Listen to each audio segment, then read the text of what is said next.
नमस्कार, मैं लता वैद्य। मेरे YouTube चैनल पर आप सबका स्वागत है। बच्चों, आज मैं आपको हनुमान जी के जन्म के बारे में शुरुआत से ही बता रही हूँ। इस कथा में आपको एक से जुड़ी एक अनेक कथाएं एवं कई जानकारियां मिलेंगी, जिसमें भस्मासुर, माता अंजनी, वानर राज केसरी एवं पवन देव के बारे में हम सब जानेंगे। तो आइए हम सुनते हैं हनुमान जन्म की कथा। एक बार शिव पार्वती हिमालय पर्वत पर बैठे बैठे चर्चा कर रहे थे। तब शिवजी पार्वती से बोले, देवी, त्रेता युग में कमलापति विष्णु जी पृथ्वी पर मानव कल्याण हेतु मानव रूप में जन्म लेने वाले हैं। वे इक्ष्वाकु वंश में राम के रूप में जाने जाएंगे। सोच रहा हूँ मैं भी जाकर उनकी सेवा करूं। सभी देवता उनकी सेवा करने वहां जाने वाले हैं। पर यह सुनकर पार्वती उदास हो गई। वह बोली, भोलेनाथ, आप वहां चले जाएंगे तो मैं यहाँ अकेली कैसे रहूंगी? मैं आपका बिछोह सहन नहीं कर पाऊंगी। नहीं। इस पर शिवजी बोले, मैं तुम्हें छोड़कर नहीं जा रहा हूँ देवी। वहां तो मैं अपना अंश भेजूंगा और उसी अंश से मैं उनकी सेवा करूंगा। यह सुनकर पार्वती को मन में थोड़ी शांति मिली कि अब मुझे शिवजी का बिछोह सहन नहीं करना पड़ेगा। शिव पार्वती का यह संवाद चल ही रहा था कि अचानक शिवजी का सिंहासन डोलने लगा। उन्होंने पार्वती से कहा, देवी, मेरा कोई भक्त मुझे याद कर रहा है। मुझे उसके पास अभी जाना होगा। इधर पर्वत पर एक राक्षस शिवजी से वरदान हेतु कठोर तपस्या कर रहा था। उसका नाम था भस्मासुर। शिवजी उसकी तपस्या से प्रसन्न होकर उसके सामने प्रकट हो गए और बोले, मैं तुम्हारी तपस्या से प्रसन्न हूँ, मांगो, क्या मांगते हो? राक्षस ने प्रसन्नता से आंखें खोली और बोला, भोलेनाथ, मैं आपसे वरदान मांगता हूँ कि मैं जिसके सर पर हाथ रखूं वही भस्म हो जाए। ऐसा सुनते ही भोलेनाथ ने कहा, एवमस्तु, यानी उसे वह वरदान दे दिया। क्योंकि भोलेनाथ तो भोले ठहरे, जो उनकी भक्ति करता उन्हें वो वरदान दे देते, चाहे वो राक्षस हो या कैसा भी हो। अब राक्षस ने सोचा कि क्यों न इसी वरदान की परीक्षा में अभी लेकर देखूं। उसके मन में कपट आ गया।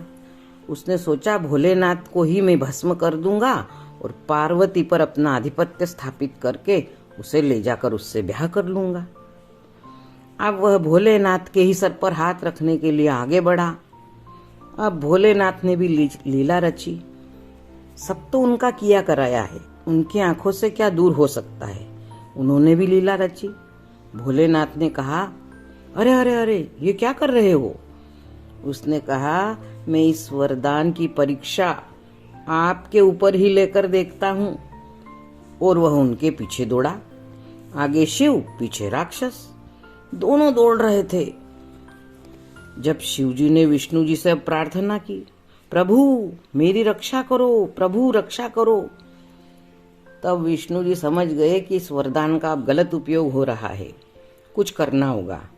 उन्होंने मोहिनी नामक एक सुंदर स्त्री का रूप धारण किया एवं राक्षस के सामने आ गए। राक्षस ने इतनी सुंदर स्त्री को देखा तो वह मोहित हो गया एवं उसे देखने लगा और वह भूल गया कि वह शिव जी के सिर पर हाथ रखकर उन्हें भस्म करके पार्वती को पाना चाहता है। अब वह मोहिनी के पीछे पीछे चलने लगा और उससे बातें करने लगा। मोहिनी से प्रेम भरी बातें करते हुए बोला, मोहिनी, मैं तुमसे विवाह करना चाहता हूँ। अरे, तुम्हें पटरानी बनाकर रखूंगा और मेरी सारी धन दौलत, नौकर चाकर सब तुम्हारा होगा। इस पर मोहिनी बोली, ठीक है, मैं तुम्हारी बात मानती हूँ, पर तुम्हें मेरे साथ नृत्य करना होगा। जैसा मैं करूंगी वैसा ही तुम्हें भी करना होगा। उसने कहा, ठीक है, इसमें कौन सी बड़ी बात है। अब वह मोहिनी की बातों में आकर उसके समान नृत्य करने लगा। नृत्य करते हुए मोहिनी ने उसे इतना थका दिया कि उसे कुछ समझ में नहीं आ रहा था। अब मोहिनी ने नृत्य करते हुए अपने धीरे से अपनी कमर पर हाथ रखा तो उसने भी कमर पर हाथ रखा। फिर मोहिनी ने जैसे ही अपने सर पर हाथ रखा, राक्षस तो भूल गया था, उसने भी अपने सर पर हाथ रख लिया। बस फिर क्या, हाथ रखते ही वह राक्षस वहीं जलकर भस्म हो गया। अब मोहिनी ने शिव जी को बुलाकर कहा, भोलेनाथ, भस्मासुर भस्म हो गया है, आ जाइए। फिर भोलेनाथ वहां आ गए और उन्होंने मोहिनी को देखा तो उन्हें पार्वती की याद आ गई और उन्होंने उसी राक्षस की राख में अपने आप को पूर्ण लिपटा लिया और प्रेमवश अचानक उनका अंश बाहर आ गया।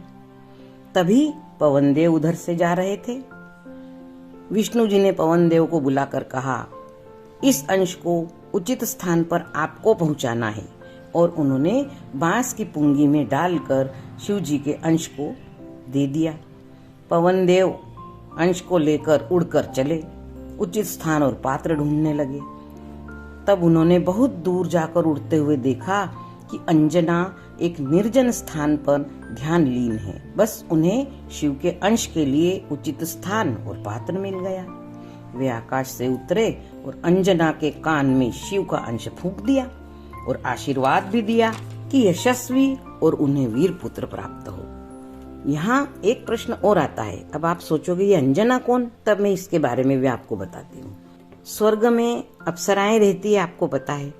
तो पुंजिका स्थली नाम की एक दिव्य अप्सरा थी, जिसे एक ऋषि ने उसकी हरकतों के कारण बंदर के रूप में जन्म लेने का शाप दिया था। पुंजिका स्थली ने उनसे ऋषि से क्षमा याचना की।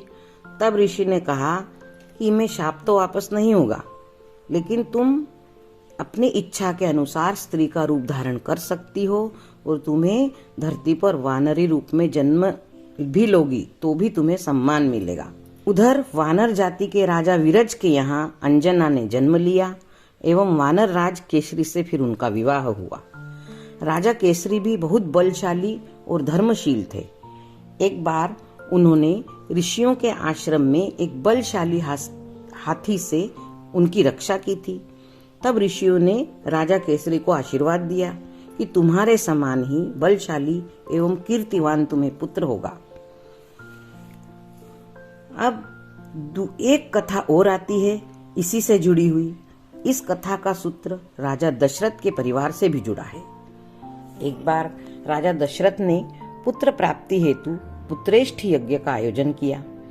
ऋषियों ने राजा दशरथ को यज्ञ का प्रसाद देकर कहा, तीनों रानियों को खिला देना। राजा ने प्रसाद तीनों रानियों को दे दिया। रानियां आंगन में बैठकर प्रसाद खाने ही वाली थी कि एक चील आई और सुमित्रा रानी के हाथ से प्रसाद का दोना लेकर उड़ गई। तब सुमित्रा दुखी होकर बोली, मेरे भाग्य में शायद पुत्र नहीं है, इसीलिए चील मेरा प्रसाद ले गई। इस पर कौशल्या और केकई दोनों बोली, बहन चिंता मत करो, हमारे प्रसाद में से आधा आधा ले लो। दोनों ने अपने प्रसाद में से आधा आधा प्रसाद दे दिया। तीनों ने प्रसाद खाया। कुछ समय व्यतीत हुआ। फिर प्रसाद के प्रभाव से कौशल्या को राम, सुमित्रा को लक्ष्मण एवं शत्रुघ्न, क्योंकि उन्होंने प्रसाद के 2 हिस्से खाए थे इसलिए उन्हें 2 पुत्र, और केकई को भरत पुत्र के रूप में प्राप्त हुए। इधर चील प्रसाद का दोना लेकर दूर उड़ चली। आसमान के ऊपर उड़ रही थी कि अचानक उसकी चोंच से प्रसाद का दोना छूटकर नीचे बैठी अंजना जो तपस्या कर रही थी उसकी गोद में आकर गिरा। उसे तो वैसे ही तपस्या से बाहर आ गई थी, भूख लग रही थी। उसने प्रसाद को खुशी से खा लिया। कुछ समय व्यतीत हुआ। वानर राज केसरी के महल में माता अंजना ने पुत्र हनुमान को जन्म दिया। पूरे महल में खुशियां मनाई जाने लगी। राजा केसरी ने अपनी प्रजा में खूब अन्नदान दिया। इस प्रकार चैत्र माह की 9वीं तिथि को राजा दशरथ के घर राम का जन्म हुआ एवं 5 दिन बाद यानी चैत्र मास की पूर्णिमा को अंजना माता के घर, राजा केसरी के घर हनुमान का जन्म हुआ। तो हनुमान के माता पिता राजा केसरी एवं माता अंजना है और पवन देव को भी इनका पिता कहा जाता है, क्योंकि इनके जन्म के प्रथम कर्ता वही है। उन्होंने ही माता अंजना के कान में शिव का अंश फूंका था। इस प्रकार हम हनुमान जयंती के रूप में इस दिन को मनाते हैं। अब इस तरह से तो राम और हनुमान जी एक तरह से भाई भाई हुए, क्योंकि यज्ञ का प्रसाद तीनों रानियों के समान ही माता अंजना ने भी खाया था। इसलिए हनुमान राम को बहुत प्यारे थे और हनुमान की राम जी के प्रति असीम भक्ति है, इसीलिए उन्हें राम भक्त हनुमान भी कहा जाता है।